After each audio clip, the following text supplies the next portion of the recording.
Lammas is a new community of 9 families in Pembrokeshire in Wales, which is taking advantage of radical new legislation which allows low-impact sustainable communities to build eco-smallholdings on open countryside.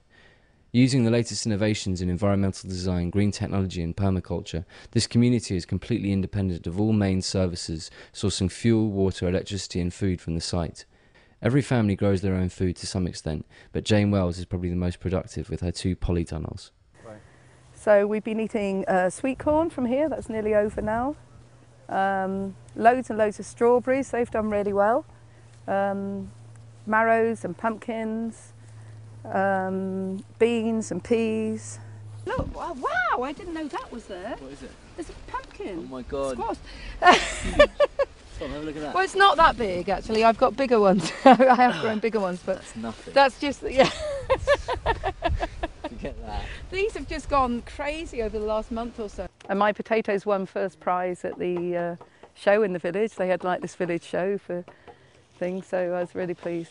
Yep, so that's a polytunnel. Can you explain Yeah, this to yeah. me? Polytunnel. So that gives a much more sheltered environment, so it meant that we got crops a lot earlier. Right. It also gets very kind of moist, it's like a cloud in here, but you can feel the temperature difference in here. So we've harvested like kilos and kilos of tomatoes. Really? So we've got here peppers, chilies and runner beans. We've also got carrots and I put salads in where I've got space. And courgettes, they keep coming, butternut squash, look down there. Big. Yeah. Big. This isn't the biggest one I grew. I actually won second prize. They had a competition in the village for the heaviest marrow. And it's not technically a marrow because it's a very big courgette, but the one that won, it was actually bigger than this. But that's in the van. So we're going to eat that. Were you eating it rather than plugging people to death? Yeah. And this winter, what do you think is going to happen? I think probably what we'll be eating is stuff that we stored, you know, like the marrows and the potatoes, pumpkins and things. You guys aren't vegetarian, are you? No, no. So you're eating meat as well? We do eat meat. The cockerels now, the young cockerels are probably about ready to eat. So it's a case of can we do that? But what goes in must come out. Next we went to meet Nigel Lishman, who explained how the community deals with its sewage. Tell us about the dunny.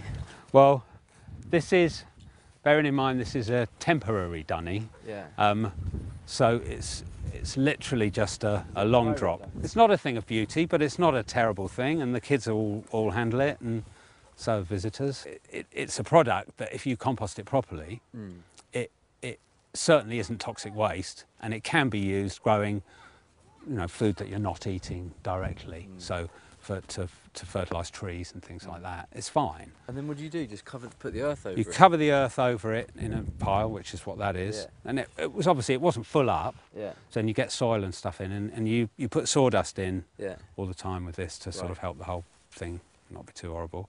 And then the idea is that the trees grow into a very rich nutrient mess. So that tree's planted, that bush is planting on it. No. I think it'll be very well, yeah. I mean, we've had a guy actually bring in a jar of his stuff that he'd dug out. And he said, well, go on then, you know, open this. And there's a lot of stuff. But it's just compost. It's just it doesn't soil. smell. Yeah, you do this and it's not shit anymore. A year and a half. Yeah, a year and a half or something, isn't it? It's funny though, toilets are they're the big interest point with people, aren't they? Everyone loves to talk about poo. Yeah, I think that's it, isn't it? I think it's it. Maybe it's every British person or something. All of these projects require a lot of manpower to build and are only made possible by Lammas's regular stream of volunteers. We went down to the hub, which is to be a central community building where Aris Gibson was instructing the volunteers on how to make tyre and mud breeze blocks. These are recycled, reclaimed tyres that we're using as a stem wall for a conservatory solarium that's going to be on the end of this hub building, the eco building here. So we try not to use concrete breeze blocks where we can. If you wanted to come in and start getting it slammed in the sides a bit. Only 10 minutes. It was pretty hard work. I'm recording, Hayden. Can you wipe the sweat of your forehead? This kind of volunteering, known as woofing, is growing around the UK. All through the year, armies of enthusiastic people of all ages flock to the UK's hundreds of eco-villages in order to lend a hand and help grow the sustainability movement. They do it completely for free, their only reward being the exchange of information and the knowledge that they are contributing towards a more sustainable future. If there is a big society to be found in the UK, it is here. Yeah, we're enjoying a week of hard work, but really enjoyable. Learning how to do all these traditional building methods from cob, dry stone walling, wood framing, you know, and give them a bit of help and support. You come here expecting to learn certain things, you know, building techniques or about how they're living and how they're cooperating, but I think also you just come out with such a feeling of energy and liveliness. The volunteer weeks are run by Hoppy Wimbush and her husband Paul. Paul is one of the founding members of the Lammas community. Okay, so yeah, this is our plot. It extends about 3/4 of this field. It's basically considered very poor agricultural land, because an important thing of what we're trying to do is turn marginal, poor agricultural land into something that is incredibly productive and incredibly diverse.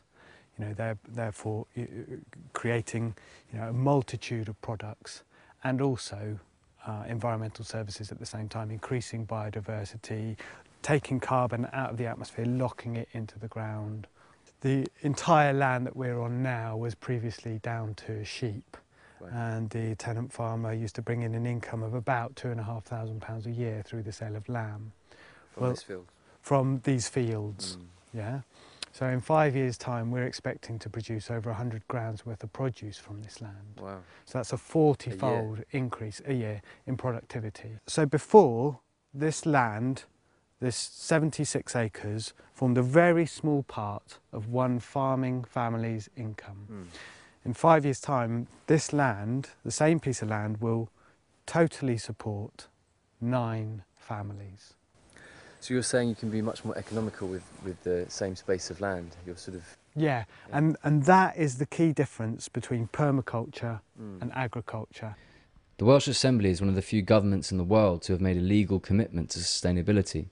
As a result of this commitment, Pembrokeshire County Council adopted something called Policy 52 in 2006, which was intended to provide for eco-smallholdings in previously protected open countryside on the basis that they make a positive environmental, social and economic contribution. Paul initially formulated his proposals for the Lammas project in direct response to this policy, but still the council didn't make his life easy. 3 years, 2 rejections and thousands of planning application papers later, the Lammas project was given the green light in the summer of 2009.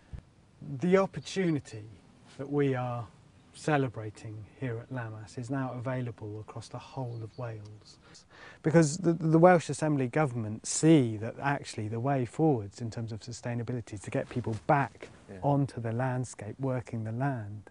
You know, that way the landscape becomes more productive, the landscape becomes more diverse, and we can take more carbon out of the atmosphere and sink it. What are they exactly offering? They are offering permission. You know, if you buy a piece of land in England, you build a house on it, you'll have the whole planning system come down on you like a ton of bricks. Now you can buy a piece of land in Wales, you can buy, say, 5 acres for £20,000. Now you could, if you are committed to sustainability and committed to working on the land, build yourself an eco-smallholding on that piece of land for, say, I don't know, 30 to 50 grand, and that's what they're offering. Wasn't it a bit of a struggle for you to get? It was difficult for us, but we were the first. We were breaking the ground, if you like, and since our application, new policies in place which makes it easier. Oh right, so you've kind of done the hard work for everyone else. We've kind of, maybe we've been the blunt edge of the sword, if you like. I don't think governments are going to provide the solutions to the challenges at hand. I don't think our economic system or our corporate structures are going to provide the solutions that we need. I think solutions are going to come from people. I think solutions need to happen on the ground, you know, and that's kind of what Lammas is about, really. It's all about empowering people to create their own solutions. David Cameron has said that he wants big society initiatives commended and rewarded, not tolerated grudgingly with seemingly endless hoops to jump through and obstacles to overcome. Britain has one of the lowest proportion of self-built homes in the EU. Low-impact housing could be a solution to the lack of affordable homes in the UK, as well as the crisis of our carbon economy, and yet planning systems in England make virtually no provision for cheap, low-carbon homes like Lammas.